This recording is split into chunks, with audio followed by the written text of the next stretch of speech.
Con il vicepresidente nazionale della Fitarco Paolo Poddighe ad inaugurare questa Coppa delle Regioni che finalmente arriva nell'isola di Sardegna. Tutte le regioni italiane in questa nuova formula che vedrà davvero protagonisti i migliori arcieri nazionali.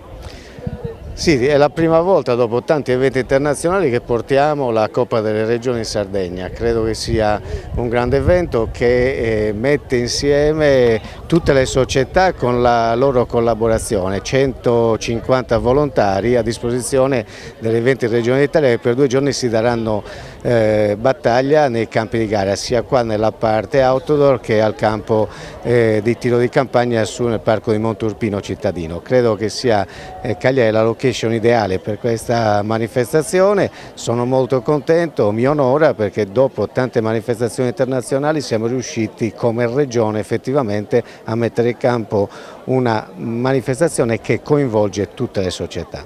Società che tendono a ben figurare naturalmente per prendere punti, per crescere nel ranking e soprattutto mettere in vetrina i talenti migliori.